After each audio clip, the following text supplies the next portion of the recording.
Have you ever walked into an empty room and felt right down to your bones that you weren't actually alone? That the walls themselves were quietly holding on to a secret? Welcome to Stillwater Storyhouse. I'm so glad you're here to pull up a chair with us today. Before we dive into today's explainer, take a quick second to like, share, and subscribe to our hidden chapter files so you never miss out on these incredible historical mysteries. Today, we're stepping out of the modern noisy world and unpacking a truly chilling, yet oddly beautiful 1887 puzzle known as the mystery of the Midnight Hare Inn. This house remembers a great deal more than I do.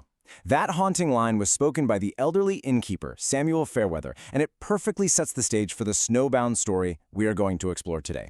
You see, Samuel wasn't talking about ghosts in the traditional spooky sense.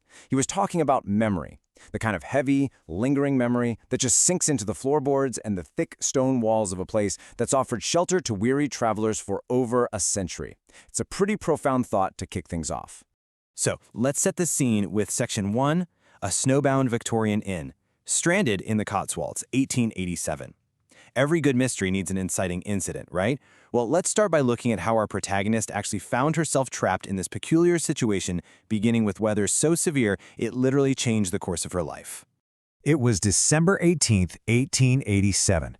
26-year-old Eliza Whitfield was just trying to get to Bath in time for Christmas, but the snow had entirely different plans. It piled into these massive, blinding drifts, making the road completely impassable. Her coach driver was forced to turn back, and they sought refuge at the Midnight Hare Inn. Picture this, a low, centuries-old stone building with a painted sign of a white winter hare just swinging wildly in the biting wind. Inside, though, Eliza found a roaring fire, the comforting smell of wood smoke and roasting meat, and the inn's 70-year-old proprietor, Samuel Fairweather.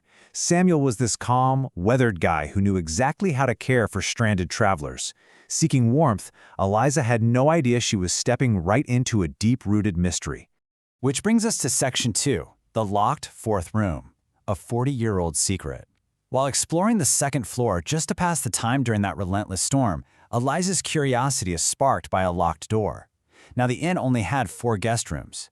3 of them were occupied by the stranded travelers, but the fourth, sitting all the way at the very end of the corridor, remained locked tight. When Eliza casually asked about it, Samuel paused. This wasn't just a storage closet, and it prompted him to finally reveal a secret he had kept hidden for 4 decades. Samuel explained that the inn had been in his family since the 1780s. But back in December of 1847, right when a young Samuel was first taking over the business, a lone traveler named Margaret Isgarth arrived. Looking at the inn's timeline here, it's wild to see how Margaret's mysterious arrival mirrors Eliza's own situation exactly 40 years later, almost to the day. Margaret was caught in a brutal winter storm, bound for Gloucester, traveling entirely alone, and she was given that exact 4th room at the end of the hall. To prove it, Samuel showed Eliza the heavy, yellowed guest ledger. The old book records Margaret's arrival clearly on the 19th, 20th, and 21st of December, as she paid for her meals and lodging. But on the 22nd, the records just abruptly stop. There's no mention of her leaving by coach, no final bill settled. It lacks a departure date entirely. Instead, underneath the blank space where her checkout should have been, a single, incredibly eerie word was added later, likely by Samuel's father. It just read, "Stayed." Samuel explained that Margaret Isgarth effectively vanished from the physical world, but not entirely from the inn. Now, what's really fascinating here is the absolute consistency of the supernatural evidence. Every single year for 40 years, on the night of December 21st, a light would show from under the door of that locked room. Samuel, being a practical, no-nonsense man, had tried his best to debunk it. He would lock the room himself, completely emptying it of every single candle, match, or lantern. And yet, when he checked later that night, a solitary lit candle would inexplicably appear on the bedside table. By morning, it would be extinguished, the wax completely cool. And even more chilling, there would always be a slight depression on the edge of the bed. Just the subtle weight of a person sitting down, pausing in the dark, and waiting. A few days before the anniversary date, Samuel actually let Eliza look inside the empty room in the broad daylight. It was painfully ordinary, cold, dusty, quiet. But while investigating, Eliza pried open a stuck lower drawer in a small dresser. Hidden all the way in the back, she found a small tarnished piece of mourning jewelry. Now, mourning jewelry was a deeply sentimental Victorian tradition, often a brooch containing a lock of a deceased loved one's hair, serving as a wearable, private memorial. This one was inscribed with the initials M.A., Margaret Isgarth. This wasn't just a piece of jewelry. It was proof that Margaret hadn't just been stranded by a storm. She had been carrying a massive, devastating emotional burden on that lonely journey. This takes us to Section 3, the Winter Solstice Vigil, December 21st, 1887. Armed with this deeply personal artifact, Eliza makes a bold choice. She decides to do what Samuel never quite dared to do. She was going to hold a vigil inside that room on the night of the 21st. Samuel was understandably terrified for her. For 40 years, he'd only ever peeked in. But Eliza felt drawn to Margaret's story. She felt this incredible, warm empathy for a woman stranded in the snow, carrying her grief, who simply never got to leave. So the crucial question for us is, what actually happens on the night of December 21st when someone is finally in the room to witness the anniversary? Eliza pulled up a chair by the window. The room was entirely cleared of candles, just as Samuel always did. Only the single oil lamp she brought illuminated the dark space. She sat there with the tarnished mourning brooch resting quietly in her lap, listening to the wind howling outside against those old stone walls. And she waited. The manifestation didn't happen with some terrifying jump scare or a loud crash.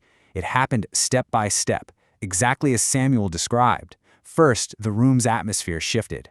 It wasn't just a drop in temperature, it was a profound stillness, a quality of a held breath. Then, right beside Eliza's lamp on the table, a second flame spontaneously appeared. Just an ordinary bright candle flame with no visible wax or base. A few moments later, as Eliza watched in stunned silence, a depression slowly began to form on the edge of the coverlet. The fabric gently compressed, taking the unmistakable shape of someone taking a seat. Eliza shifts the narrative entirely here, though. She wasn't terrified. All she felt was a profound, patient sorrow filling the room. Moving without thinking, Eliza slowly stood up, crossed the cold wooden floor, and knelt right beside that indentation on the bed. She spoke softly into the empty air, saying, "I found your brooch. I wanted you to have this back if having it means anything to you still." By gently offering the mourning brooch to the unseen presence, Eliza was treating it not as some frightening monstrous entity, but simply as a grieving fellow traveler. This supernatural response she got was absolutely profound. As Eliza held out the brooch and placed it gently on the bed, the impossible phantom flame suddenly stopped flickering. It held perfectly still. And then, with a strange deliberateness, the candle flame actually bent toward Eliza to examine the offering. It didn't blow in a draft. It tilted, like someone leaning in close. After a long moment, the flame straightened back up. The heavy sense of presence in the room seemed to soften, and the physical impression on the bed very slowly vanished, easing itself out until the coverlet was perfectly smooth once again. And that brings us to Section 4, A Legacy of Remembering, the inn's new keeper. The next morning, Samuel was utterly astounded. The brooch remained sitting right there on the unmade bed in plain daylight. In 40 years, the entity had never interacted with an object, let alone left one behind. Eliza eventually went on her way, returning to her ordinary life in London once the roads cleared, though she and Samuel kept up a very warm correspondence. But the story's true resolution happens months after the snow finally melts.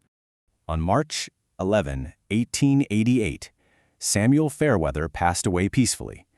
He had no immediate family to leave his beloved inn to, but he knew exactly who understood the soul of the building.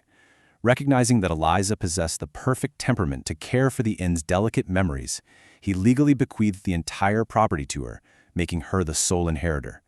She didn't just inherit a business that spring, she inherited the lifelong stewardship of a mystery. Let's move to Eliza's first year as the innkeeper and see how this legacy builds.